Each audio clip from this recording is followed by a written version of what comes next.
매일 아침 하나님과 함께 누리는 하늘의 양식 오늘 만나. 제5장. 무리가 몰려와서 하나님의 말씀을 들을새 예수는 게네사렛 호숫가에 서서 호숫가에 배 두 척이 있는 것을 보시니 어부들은 배에서 나와서 그물을 씻는지라. 예수께서 한 배에 오르시니 그 배는 시몬의 배라. 육지에서 조금 떼기를 청하시고 앉으사 배에서 무리를 가르치시더니 말씀을 마치시고 시몬에게 이르시되, 깊은 데로 가서 그물을 내려 고기를 잡으라. 선생님, 우리들이 밤이 새도록 수고하였으되 잡은 것은 없지만은 말씀에 의지하여 내가 그물을 내리리이다. 그렇게 하니 고기를 잡은 것이 심히 많아 그물이 찢어지는지라. 이에 다른 배에 있는 동무들에게 손짓하여 와서 도와달라 하니 그들이 와서 두 배의 채움에 잠기게 되었더라.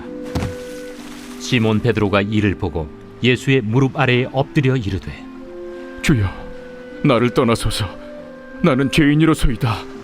이는 자기 및 자기와 함께 있는 모든 사람이 고기 잡힌 것으로 말미암아 놀라고 세데베의 아들로서 시몬의 동업자인 야고보와 요한도 놀랐습니다. 예수께서 시몬에게 이르시되, 무서워하지 말라. 이제 후로는 내가 사람을 취하리라.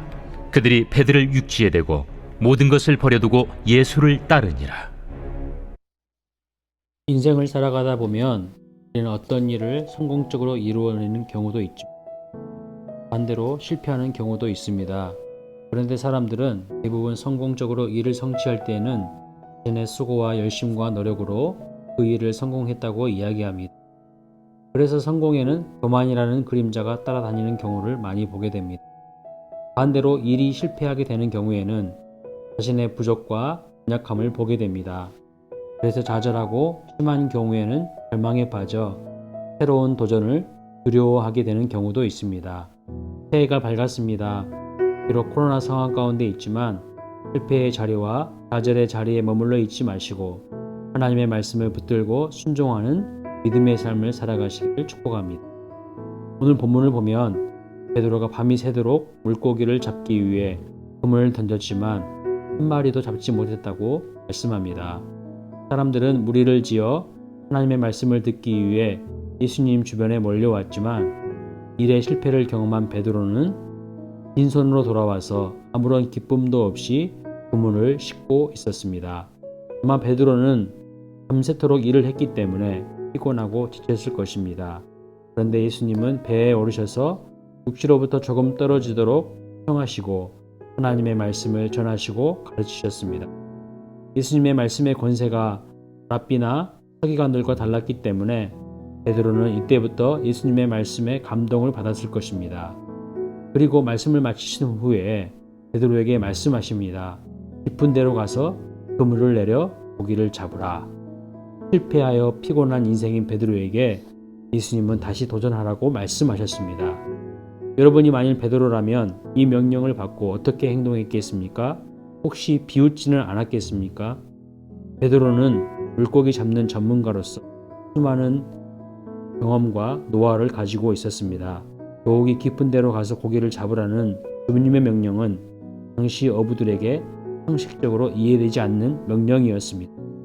달려기의 고기들은 밤에 잘 잡힌다고 합니다. 그것도 얕은 곳에서 잘 잡힌다고 합니다. 그러니 전문 어부인 베드로에게 있어 주님의 명령이 얼마나 무지한 자의 말처럼 들렸겠습니까? 인간적인 생각으로 보자면 그것은 어부를 무시하는 말처럼 들렸을 것입니다. 옥수가 어부를 농락하기 위한 말처럼 들렸을 것입니다. 또 베드로는 밤을 새워 일을 했기에 몹시 피곤한 상태였습니다. 그러나 베드로는 이해할 수 없는 이 모든 상황 속에서도 주님의 말씀에 순종합니다. 오늘날 많은 사람들이 열심히 살아갑니다. 노력합니다. 수고합니다. 그러나 무엇을 기반하여 노력하고 수고합니까? 자기 경험과 지식입니다. 자신의 소유와 인맥과 배경과 같은 스펙을 의지합니다. 결국 돈과 사람을 의지하며 살아갑니다. 세상이 이런데 그리스도인들이라고 특별하게 다르지 않습니다. 하지만 하나님은 우리에게 다른 삶으로 우리를 부르십니다. 그것은 하나님의 말씀을 종교적 지식으로 아는 데 그치는 것이 아니라 실천하는 순종을 요구하시는 것입니다. 그리고 주님의 말씀에 순종할 때에 충만한 은혜를 주십니다. 넘치도록 부으시는 은혜가 순종을 통해 우리 가운데 임하게 됩니다. 우리는 지금 코로나19 팬데믹이라고 하는 사상 초유의 일들을 경험하고 있습니다. 너무나 연약한 시기를 살아가고 있습니다. 그러나 열악한 환경과 상황 속에서도 하나님의 말씀에 귀를 기울이고 순종하는 자에게 하나님은 넘치는 은혜를 부어주십니다. 그리고 한 사람의 순종은 자기 자신뿐만 아니라 다른 사람들에게까지 큰 기쁨의 은혜를 경험하게 합니다. 본문 6절과 7절의 말씀에 고기를 잡은 것이 힘이 많아 다른 2배의 물고기를 채웠다고 말씀합니다. 하나님의 은혜가 베드로의 순종을 통해서 다른 사람들에게까지 확장되는 모습을 우리에게 보여주고 있습니다. 고요한 호수에 돌을 던지면 그 파장이 온 호수로 퍼져가듯이 한 사람의 의로운 행실과 순종으로 수많은 사람이 은혜를 얻게 되는 것입니다. 한 사람 예수 그리스도께서 십자가에 죽으심으로 우리가 구원받은 것처럼 오늘 우리의 순종으로 하나님의 은혜가 우리의 가정과 공동체와 나라 위에 임하게 되기를 축원합니다. 베드로는 이 사건을 통하여 예수님이 단지 랍비 정도의 사람이 아니라는 것을 깨달았습니다.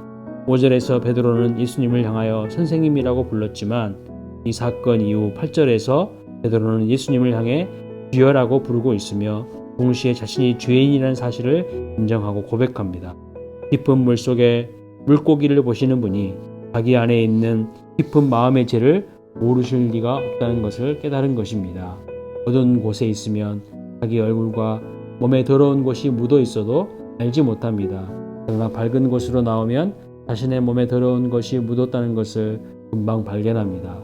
시몬 베드로는 주님의 밝은 영광 속에서 자신의 죄인됨을 알았습니다. 그리고 자신은 낮추고 예수님을 높였습니다.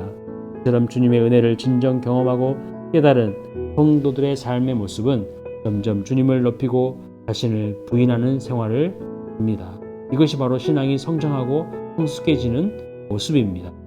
이렇게 자신을 부인하고 주님을 높이는 베드로에게 예수님이 다시 도전하십니다. 10절입니다. 이제 후로는 내가 사람을 취하리라 하니 물고기를 잡던 어부에서 사람을 구원으로 인도하는 하나님의 일꾼으로 부름을 받은 것입니다. 베드로는 선택의 기로에 서 있습니다. 이제 결정해야 하는 것이죠. 베드로는 어떤 선택을 합니까? 11절입니다. 그들이 베드로를 육지에 대고 모든 것을 버려두고 예수를 따르니라. 베드로와 함께했던 야고보와 요한이 베드로를 육지에 대고 모든 것을 버려두고 예수님을 따르는 자들이 되었다는 것입니다. 여러분, 본문을 자세히 보시면 후다한 무리가 예수님의 가르침을 듣고 주님의 기적을 보았습니다. 하지만 그 모든 사람이 예수님을 주로 고백하고 모든 것을 버려두고 예수님의 제자가 된 것은 아니었습니다.